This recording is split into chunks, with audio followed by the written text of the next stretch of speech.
Salut tout le monde, j'espère que vous allez bien. Aujourd'hui on se retrouve pour une nouvelle vidéo sur un sujet qui va énormément faire parler. On va parler évidemment de la silly season, des transferts en Formule 1, puisque vous le savez, Lewis Hamilton est parti de chez Mercedes pour aller chez Ferrari en 2025, et donc du coup c'est un petit effet domino sur les places qu'il y a à prendre justement sur cette grille, en particulier pour Carlos Sainz par exemple, mais il y a aussi d'autres affaires qui font en sorte que mine de rien, personne n'est vraiment sûr de rester dans l'écurie dans laquelle ils sont, même s'il y en a où on est à peu près sûr, mais même Max Verstappen pourrait peut-être partir de chez Red Bull.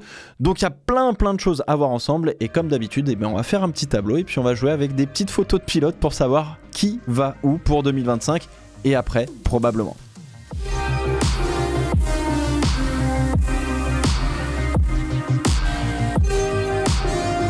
Nous voici donc sur le fameux petit tableau avec les petites photos, etc. Tout ce qu'il faut pour pouvoir un petit peu y voir un peu plus clair sur ce marché des transferts 2024-2025.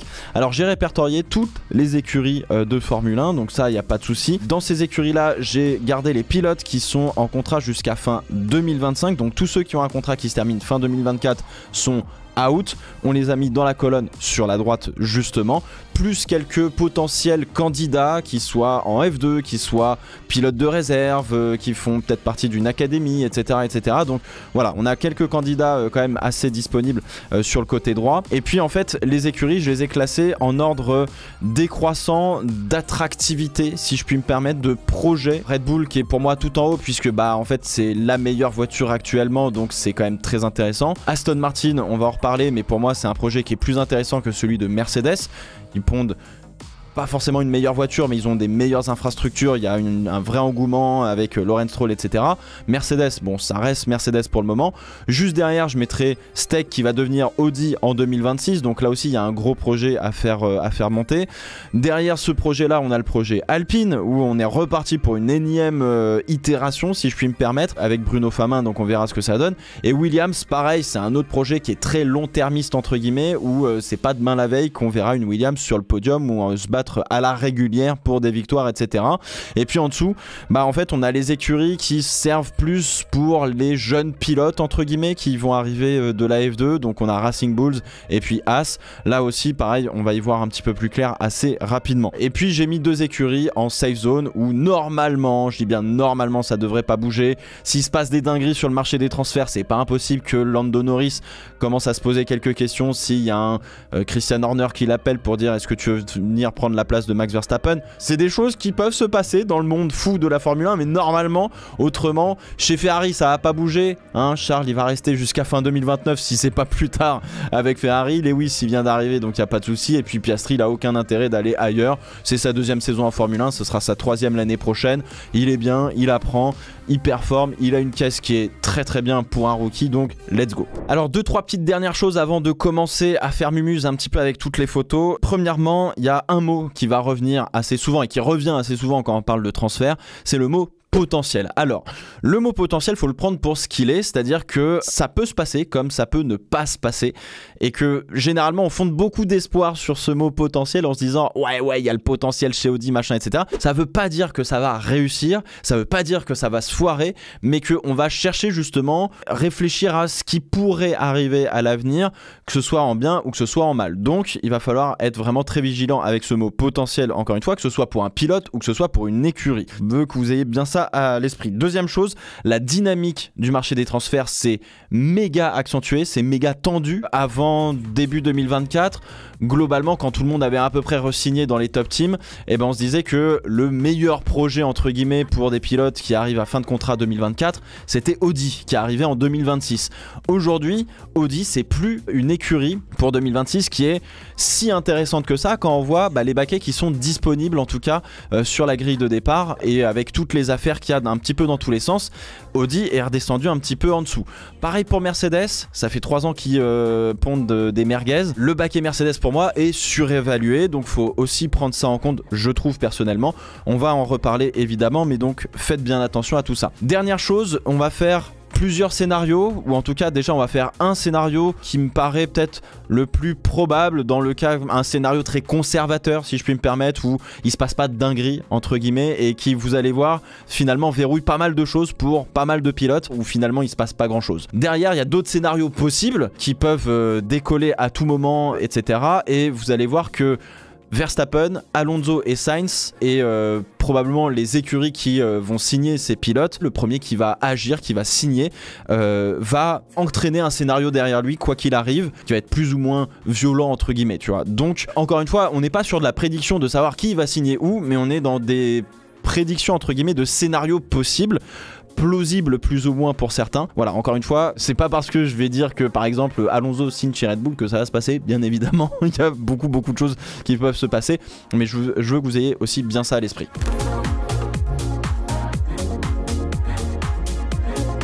On a une forte probabilité que Fernando Alonso reste chez Aston Martin. S'il a envie de continuer en Formule 1, ça reste sa meilleure option pour le moment. Mais Fernando, il regarde quand même ce qui se passe chez Red Bull parce que justement ça l'intéresse. Lui, il a pas beaucoup de temps, Fernando.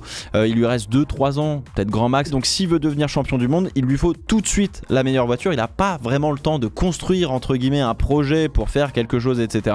Ou du moins, pour l'instant, il est embarqué avec Aston Martin. Donc c'est ce qu'il y a de meilleur pour lui. Maintenant, aller chez Red Bull à la place par exemple de Perez et épauler Verstappen, je suis pas certain que ça se fasse. Je suis pas certain que Verstappen y trouve un intérêt d'avoir Alonso à côté de lui, sachant que en fait toute l'équipe est tournée vers lui, donc bon, il s'en fiche un petit peu.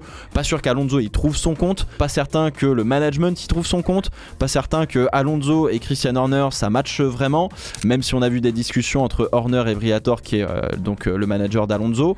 Du coup, Alonso, il regarde beaucoup Red Bull. Ok, pas de souci, mais pour le moment, tu vois, tant que Verstappen est là, ça reste de mon point de vue plutôt un no-go pour Alonso d'aller chez Red Bull, surtout qu'il y a une autre donnée à prendre en compte, c'est que Sergio Pérez continue de faire des bonnes performances, il connaît l'écurie, il est bon numéro 2, il fait le taf, ok il fait des erreurs mais ça va. Pourquoi s'embarquer avec un pilote meilleur qui pourrait mettre un petit peu en défaut ou venir un peu prendre la tête de tout le monde face à Verstappen? Pourquoi prendre un pilote nouveau comme Tsunoda, Liam Lawson, peu importe, etc. ou même en dehors de ça et épauler Verstappen quand en fait ça se passe déjà bien avec Pérez? On va prendre Sergio Lito. Admettons il re-signe, ça bloque Fernando. Fernando a pas d'autre choix que de rester chez Aston Martin. Fernando a aucun intérêt d'aller chez Mercedes qui est moins rapide qu'à l'heure actuelle, et ça a été sa déclaration au Grand Prix du Japon en disant en fait ils sont derrière nous donc c'est moins attractif pour moi que de rester chez Aston Martin, donc autant que je reste chez Aston Martin encore quelques années, 2-3 ans, le temps d'aller jusqu'à 2026.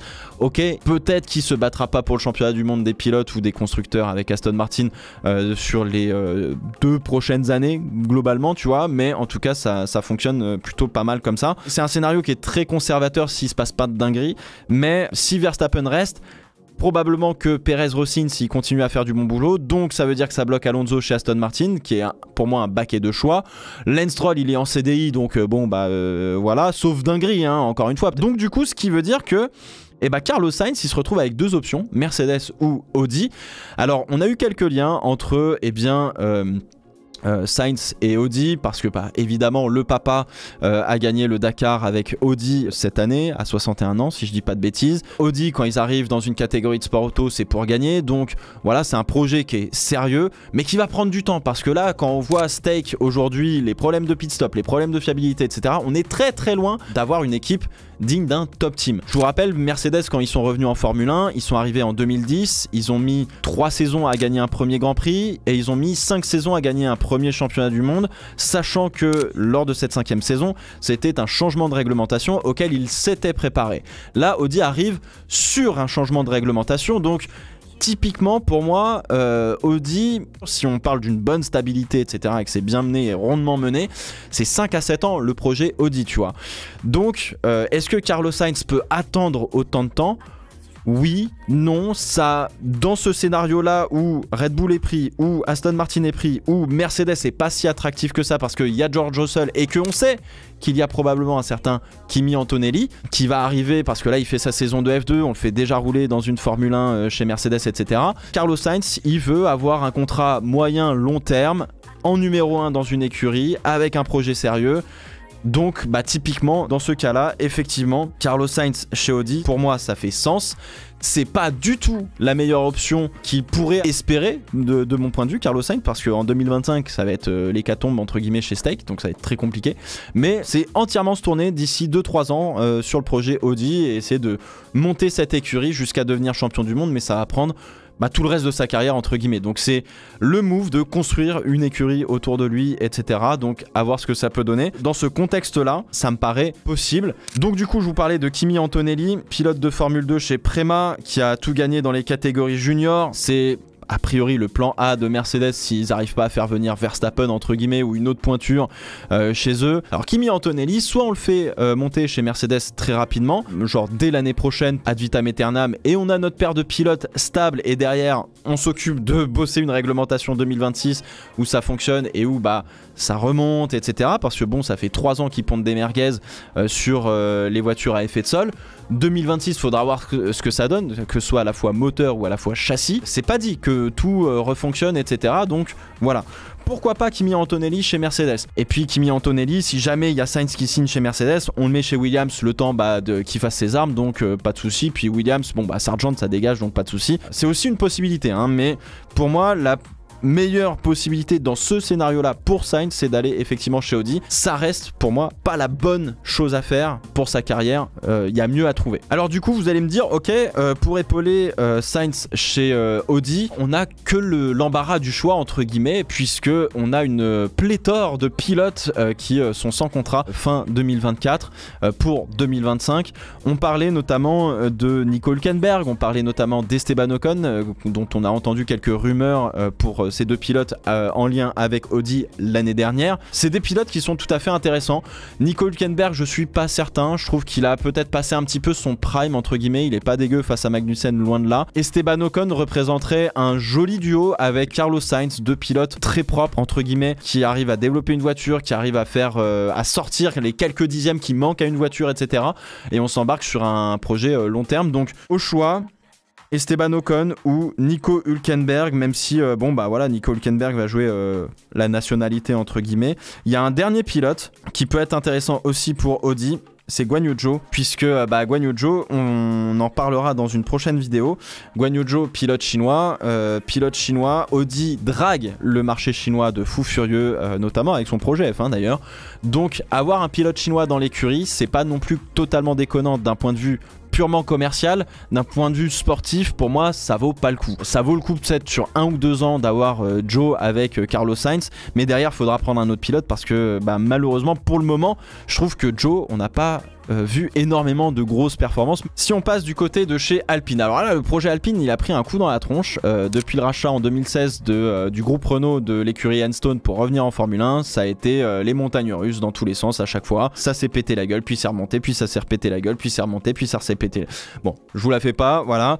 Aujourd'hui, nouvelle impulsion par Bruno Famin pour quelques années en espérant que ça reste pour beaucoup plus longtemps que ça. Bruno Famin, juste pour rappel, il a gagné Le Mans avec Peugeot lors de la domination Audi en 2009. Il a gagné le Dakar avec Peugeot aussi. C'est un brillant ingénieur. C'est quelqu'un de très sérieux qui a la confiance de Luca De Meo. Donc normalement, là pour l'instant, ok, ça serre les dents, on a des merguez entre les mains, bon ok, c'est pas grave. Celui qui a tout intérêt à rester pour le moment pour sa carrière, c'est Pierre Gasly. Typiquement, construire le projet Alpine avec Bruno Famin, le projet Alpine version 2 si je puis me permettre.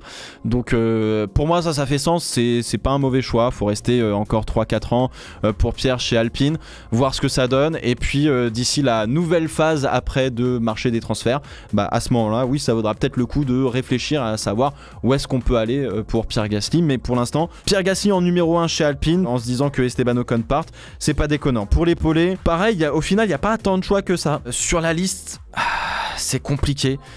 On peut prendre Jack Doohan qui est un choix logique, pas très risqué pour le coup. C'est un rookie, il est dans l'écurie depuis un petit moment, il est dans l'académie aussi depuis un petit moment. Il est pilote de réserve chez Alpine, ok, why not. Il n'a pas non plus été tonitruant en Formule 2, mais bon, pourquoi pas. Derrière, on peut prendre Victor Martins, pilote de l'académie aussi, mais bon, Victor, c'est un petit peu plus tendu parce que pour l'instant son entame de saison en Formule 2 c'est pas foufou, ça mériterait d'être mieux, même s'il a fait une double remontada des enfers à Melbourne. Faut attendre de voir un petit peu, mais pour sa deuxième saison en Formule 2, Faut rouler sur le championnat, surtout face à des Kimi Antonelli, des Oli Berman. Faut pas hésiter à y aller. Là, il est peut-être encore un peu juste, je pense, Victor Martins, pour arriver dès la saison prochaine chez Alpine. Peut-être que ça vaut le coup de tester d'abord Jack Doohan avant de prendre Victor. Mais bon, ça jouera peut-être entre les deux, en famille, entre guillemets, dans l'académie Alpine, parce qu'il n'y a pas spécialement beaucoup plus intéressant. Ce qui peut être intéressant, c'est peut-être d'aller chercher un Guan Yu Zhou, hein, typiquement, pour épauler Pierre Gasly chez Alpine, pour deux ans, tu vois, par exemple, pour vendre des Alpines en Chine. Pourquoi pas? Pour le groupe Renault, en tout cas, ça fait sens. Pour la marque Alpine, vendre en Chine, je sais pas si ça fait sens ou pas. Vraie bonne question. Ça peut être quelque chose d'intéressant. Pour moi, ça me paraît pas déconnant. Mais bon, ça jouera peut-être avec Jack Doohan, ça dépend. Derrière, chez Williams, bah écoutez, on peut effectivement avoir un Kimi Antonelli qui peut débarquer si jamais chez Mercedes, on se dit, tiens, on peut essayer d'agripper un Sainz qui pourrait être intéressant, même si je pense que Sainz ira probablement pas chez Mercedes. Chez Williams, on n'a plus le choix, on a que l'embarras pour le coup, parce que bon bah Logan Sargent ça va dégager. Ils doivent avoir un Zach O'Sullivan, je crois, en Formule 2 chez ART. Prendre un rookie chez Williams, peut-être pas la bonne chose à faire de mon point de vue. Autant prendre un pilote d'expérience avec justement Alex Albon, ça peut être intéressant. Donc là-dedans, tu vois, un Magnussen, un Bottas, un Hülkenberg, un Joe aussi, ça peut être intéressant pour Williams.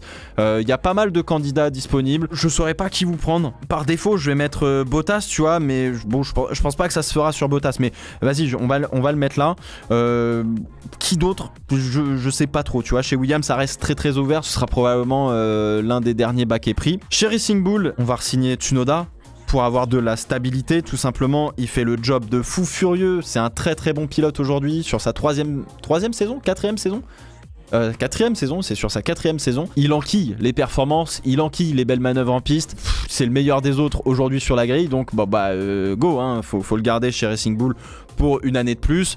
Il est aussi très lié à Honda, donc dès que Honda va partir du giron Red Bull et ira chez Aston Martin, probablement qu'on le gardera pas chez Racing Bull et que bon bah il se retrouvera chez Aston, soit en projet hypercar Le Mans, soit en pilote de réserve chez Aston Martin. Ça dépendra qui y a évidemment en titulaire. Aux côtés de Tsunoda, je pense que sans trop de problèmes, on peut prendre un Liam Lawson que l'on met chez Racing Bull, tout simplement. Ça me paraît pas déconnant. Après, à voir ce que Tsunoda va faire, mais de mon point de vue, là, les deux chez Racing Bull, ça va pas bouger, ça va rester comme ça. Ce sera une très bonne paire d'ailleurs, avec une bonne voiture, donc on n'a pas de souci là-dessus. Et puis alors, chez Haas, il y en a un, je pense, qui a quasiment, entre guillemets, presque signé son contrat avec la perf qu'il a fait à Jeddah chez Ferrari, c'est Oli Berman. Et avec lui, bah, autant l'épauler avec le garçon de la maison, Magnussen, qui connaît très bien la maison, qui est un pilote d'expérience.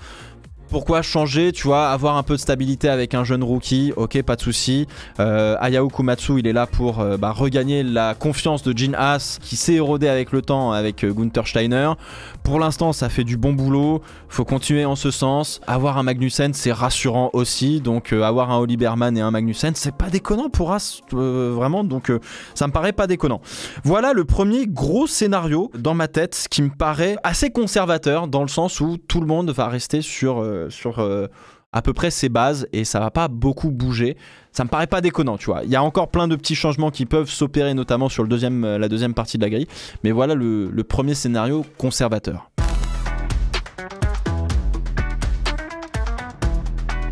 Bon alors, deuxième scénario où il y a peut-être un petit peu plus de mouvement que dans le premier, qui demande quand même 2-3 petits alignements de planètes supplémentaires, je me dis, qui a des dynamiques un peu différentes. Alors j'ai pas replacé tout le monde sur les 100 contrats 2025 parce que typiquement j'ai des contrats qui moi dans ma tête me paraissent très très probables. Alors il y a encore des chances que ça puisse ne pas se faire, hein, mais typiquement Gasly chez Alpine pour plusieurs années avec Bruno Famin pour construire le projet Alpine version 2, 3, ce que tu veux.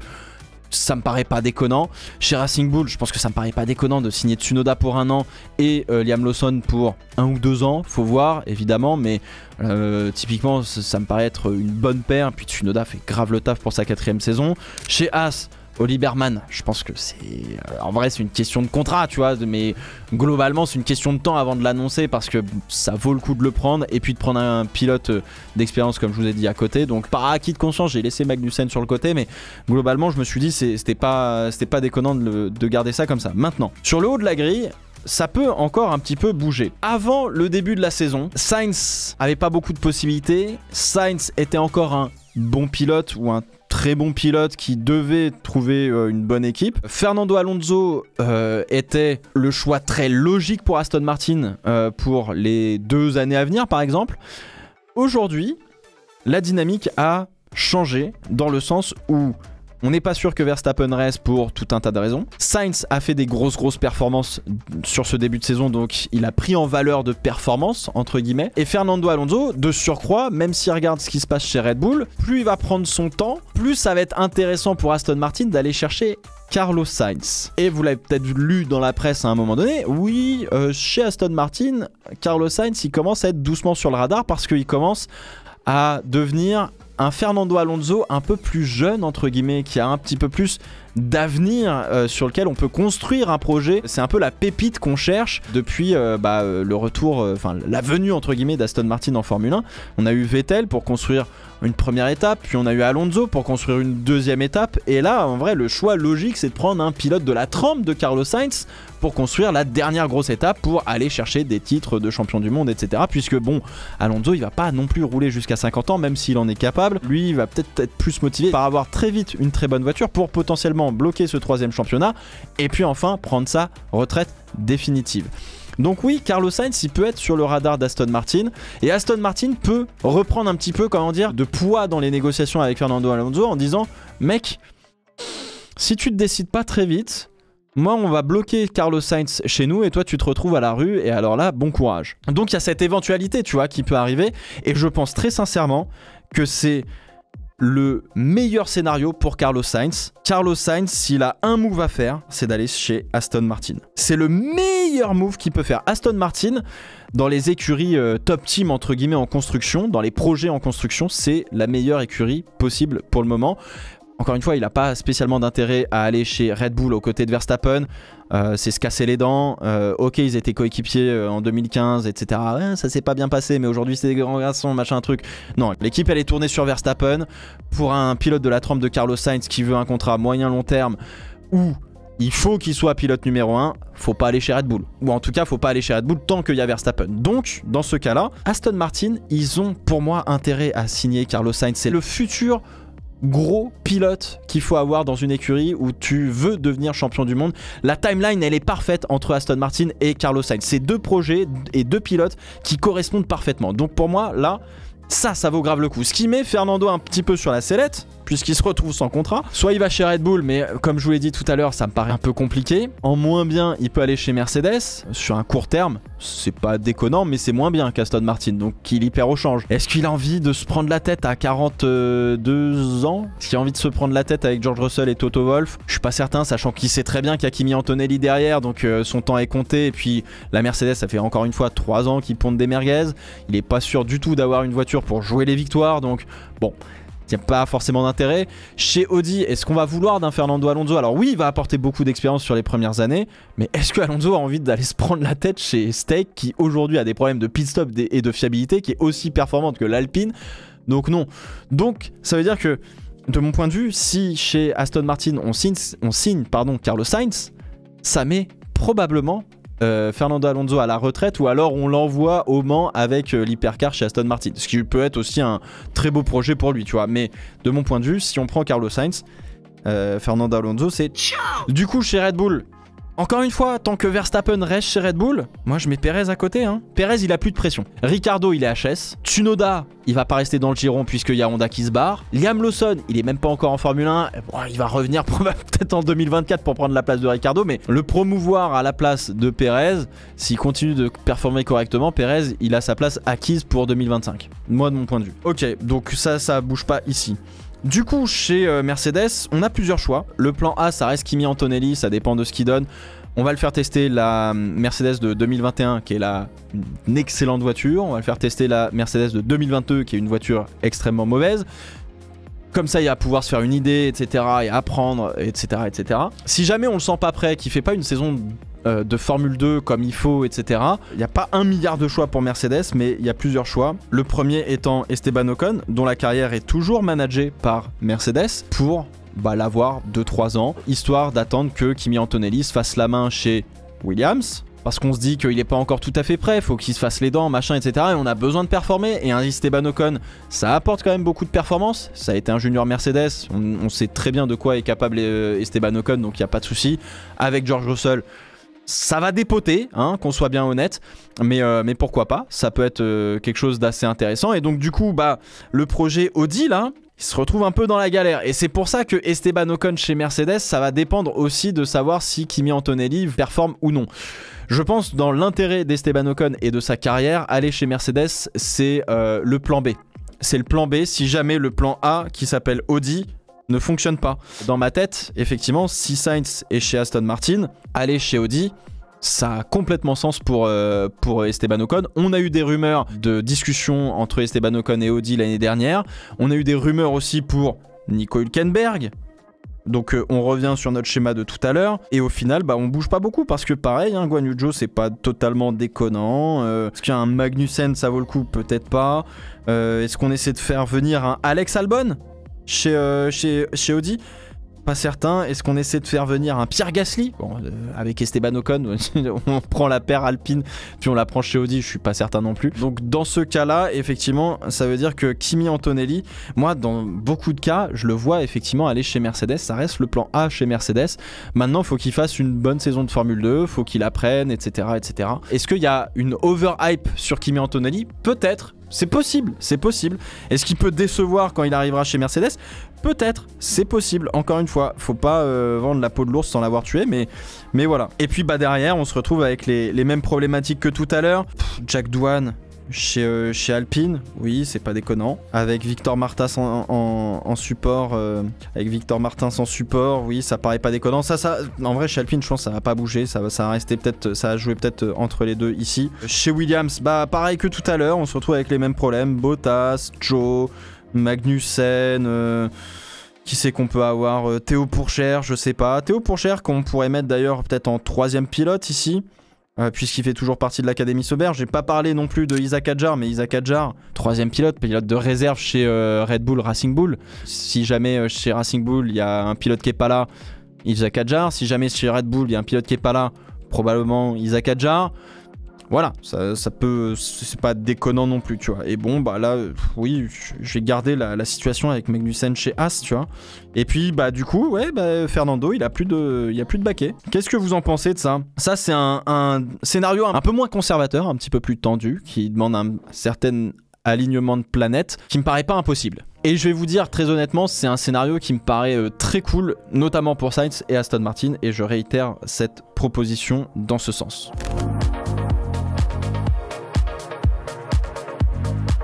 Bon, pour terminer, on a un, voire peut-être 2 scénarios un peu plus what the fuck, qui sont néanmoins des possibilités, qui vont demander un alignement de planètes et qui vont vraiment foutre un peu plus le bordel. Globalement, sur la 2e partie de la grille de Audi jusqu'à As, ça peut se passer comme ça, mais il peut y avoir plein de changements un petit peu dans tous les sens, parce que bon, bah encore une fois, ça dépendra de ce qui se passe au-dessus, même si c'est de moins en moins lié. Il y a un scénar où, effectivement, peut-être que Lance Stroll partirait en wake l'année prochaine chez Aston Martin, parce que bah, Papa Stroll doit prendre des dispositions. Peut-être que bah, à un moment donné, pour passer la vitesse supérieure, il faut que Lance Stroll lâche son baquet chez Aston Martin, et donc pourquoi pas aligner une full team espagnole chez Aston Martin, tu vois. C'est pourquoi pas une possibilité d'avoir Sainz et Fernando Alonso en attendant d'avoir un 2e baquet un peu plus sympa, typiquement un Tsunoda qui arrive en 2026 par exemple, sauf si Alonso est toujours là. On peut avoir un Tsunoda un petit peu plus tard avec Honda chez Aston Martin, c'est une possibilité. On peut avoir d'autres pilotes qui dans le prochain round entre guillemets des marchés des transferts et de la silly season peuvent se libérer et être intéressants pour Aston Martin. Il y a une petite possibilité, c'est un petit scénar qui dans ma tête est pas totalement impossible, mais vu comment Lawrence Stroll il est obstiné à garder son fils pour devenir champion du monde avec son fils, j'ai beaucoup plus de mal à avoir une team 100% espagnole, Carlos Sainz, Fernando Alonso chez Aston Martin en 2025. Bon, il y a un autre scénario qui fout un peu plus le boxon, et il y a un seul scénario qui fout le boxon et qui est plausible. Si Max Verstappen venait à partir de chez Red Bull, donc de partir de la meilleure écurie sur le plateau, faut pas l'oublier, parce que il est là pour gagner, il est pas là pour autre chose, entre guillemets. S'il y a un choix qu'il doit faire, c'est celui d'aller chez Aston Martin. Et donc c'est là où ça peut foutre un peu le boxon, c'est que Verstappen part chez Aston Martin parce qu'il a aucun intérêt d'aller chez Mercedes dans une écurie qui est vraiment moins bonne avec George Russell. Encore une fois, Toto Wolff, machin, il essaie de faire de l'appel du pied dans tous les sens, mais il n'y a aucun intérêt. Encore une fois, Aston Martin est un projet beaucoup plus intéressant en devenir avec des investissements massifs par rapport à une écurie comme Mercedes qui ne joue que sur aujourd'hui, malheureusement, sa réputation. Et c'est encore une fois, ça fait 3 ans qu'ils font des voitures qui sont pas bonnes. Donc, qu'est-ce que Verstappen irait faire chez Mercedes, peu importe ce que Toto Wolff dit. Après, encore une fois, hein, ça se trouve, le board de Mercedes va dire tiens, 200 millions d'euros pour Verstappen. Est-ce que Verstappen va dire non? Bon, ça c'est un autre problème, hein, encore une fois. Et est-ce que Verstappen a envie d'aller chez Audi et se prendre la tête pendant 5 à 7 ans pour essayer de monter une écurie, etc. Pas certain que c'est ça qui le passionne. Lui, il est là pour gagner, il est pas là pour monter un projet. Il a déjà monté un projet avec Red Bull depuis 2016, je vous le rappelle, donc ça fait quand même presque un peu moins de 10 ans, ça fait 8 ans. S'il y a un seul cas où Verstappen doit bouger de chez Red Bull, c'est pour aller chez Aston Martin. Ce qui veut dire que chez Red Bull, là, du coup, un Perez ne fait plus sens. Un Perez en pilote numéro 1, ça fait plus sens, donc ça dégage. Chez Red Bull, qui c'est qu'on veut prendre? Carlos Sainz. Là, ça fait sens. Et puis alors, Carlos Sainz, là, pour le coup, let's go.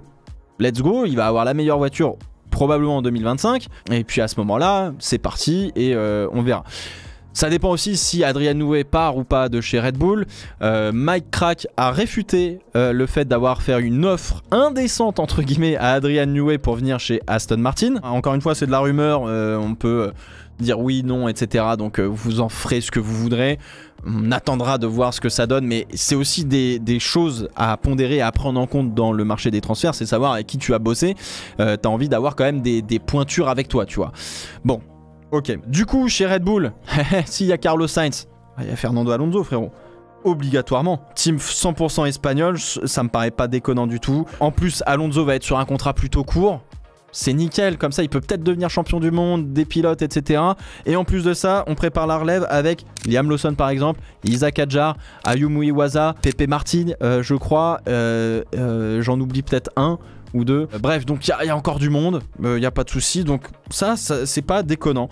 Le reste, chez Aston Martin, bon, Stroll va se faire un peu poutrer, mais bon, pourquoi pas. Ce qui met pour moi sur la touche, Sergio Perez, qui va pas spécialement trouver preneur. Perez, on peut peut-être le prendre dans ce scénario-là, à la place de Kimi Antonelli, en mode...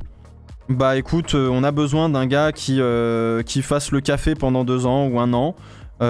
Qui sache à peu près correctement piloter, même si bon en 2023 c'était pas ça, mais 2024 pour l'instant c'est ça. Ce qui nous place un Kimi Antonelli chez Williams, ce qui est pas déconnant pour qu'il apprenne 1, 2, 3 ans grand max. C'est peut-être plus intéressant pour Esteban d'aller encore une fois chez Audi plutôt que chez Mercedes en attendant Kimi Antonelli et de faire partie du projet Audi depuis la base, et puis de se dire bon bah autant y rester 5 à 7 ans, d'aller très loin, etc. Et donc go là-dessus. Et donc voilà ce qui pourrait changer un petit peu la timeline de mon point de vue.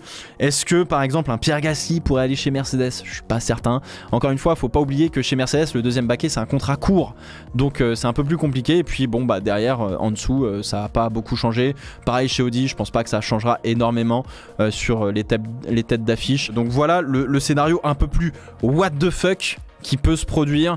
C'est vraiment là, faut qu'il y ait un enchaînement de circonstances qui fasse que Verstappen parte de chez Red Bull et qui libère le baquet que tout le monde aimerait avoir, puisque bah, pour l'instant ça gagne large. Donc voilà. Et encore une fois, ça dépendra si Adrian Newey bouge ou pas de chez Red Bull, va chez Aston Martin, chez Mercedes, chez Ferrari. Chez Ferrari, on est en train de récupérer Pierre Vacher, etc. Mais bon, c'est bloqué chez Ferrari. Donc bon, bah maintenant, faut prendre ce qui reste, entre guillemets. Voilà un petit peu les 3-4 scénarios possibles ou plausibles de mon point de vue sur cette silly season 2024-2025 de Formule 1. À vous de me dire ce que vous en pensez, évidemment, dans les commentaires, mais je vois à peu près ces scénarios se dérouler là. Il y en a qui sont très what the fuck, très intéressants, très cool, tu vois, très émoustillants, si je puis me permettre. Et puis t'en as le premier scénario qui me paraît peut-être beaucoup plus conservateur, beaucoup plus réaliste d'une certaine manière. Donc à voir ce que ça donnera. Ça va évoluer. Le premier qui va dégainer, entre guillemets, va déclencher un scénario, comme je vous l'ai dit en début de vidéo. Si chez Aston Martin on signe Carlos Sainz, on sait à peu près vers quoi on se dirige, parce que ça veut dire que potentiellement Fernando Alonso se retrouve sur la touche. Si chez Verstappen on se dit on va chez Aston Martin, ça déclenche pareil une autre vague. Si chez Audi on arrive à prendre Carlos Sainz, ça déclenche une autre vague aussi, etc. etc. Donc si tu veux, les scénarios, voilà, ça va être en fonction du premier qui va signer un contrat ou de la première écurie qui va signer un contrat avec tel ou tel pilote. Je pense que Racing Bull ou Haas ou même Williams ou même Alpine n'ont pas spécialement de poids sur le marché des transferts, sur les projets au-dessus d'eux, entre guillemets. Ça va pas être trop concerné par cette silly season, entre guillemets. Ça devrait rester un petit peu près en l'état. Il y aura un peu plus de mouvement chez peut-être Red Bull, Aston Martin c'est sûr, Mercedes c'est sûr et chez Audi aussi. Voilà ce qu'on pouvait dire sur le marché des transferts, et là-dedans j'ai pas pris en compte le fait que on puisse aller débaucher Alex Albon pour le prendre dans une autre écurie, typiquement Red Bull qui fait un petit peu de l'appel du pied, mais est-ce que Albon a envie de se recasser le crâne sur Max Verstappen? Pas certain. Dans le cas où ils font venir Carlos Sainz, est-ce qu'on veut prendre Fernando Alonso ou Alex Albon? C'est aussi une possibilité. J'ai pas non plus parlé du fait que, pareil, si demain Verstappen part de chez Red Bull, peut-être que c'est intéressant de passer un coup de fil à Lando Norris et d'essayer de le faire craquer, de le faire venir chez Red Bull. Tout dépend évidemment des arguments, etc. Donc voilà, il y a plein de choses qui peuvent encore se passer. J'ai pas pris ces scénarios-là en compte parce qu'ils me paraissent un peu plus complexe à mettre en place. Écoutez, merci à tous et à tous d'avoir regardé cette vidéo. N'hésitez pas à me donner vos transferts dans les commentaires. J'ai hâte de les lire et j'ai hâte aussi de peut-être d'y répondre et surtout de voir la suite parce que ça risque de bouger dans les semaines à venir. Will Buxton faisait état que Toto Wolff lui avait dit que des gars chanceux d'une écurie allaient signer un bon pilote. Quel pilote, quelle écurie, on ne sait pas encore, mais ça va arriver dans les semaines à venir, dans les jours à venir, donc on verra bien ce qui se passe. Hâte de voir la suite, évidemment, sur le marché des transferts. La silly season qui débute mars-avril, c'est tôt, faut se lever tôt et c'est cool en vrai, c'est très cool, mais tout ça, ça a été initié évidemment par le transfert de Lewis Hamilton chez Ferrari. Sur ce, je vous laisse et puis on se retrouve très bientôt pour une vidéo sur Guan Yu Zhou, puisqu'il va falloir parler un petit peu du pilote chinois parce qu'il est bien plus intéressant que vous ne le pensez, sur et en dehors de la piste d'ailleurs, enfin sur la piste, peut-être pas quand même. Mais bon, bref, j'arrête d'en dire trop évidemment, on se retrouve très bientôt. Ciao ciao.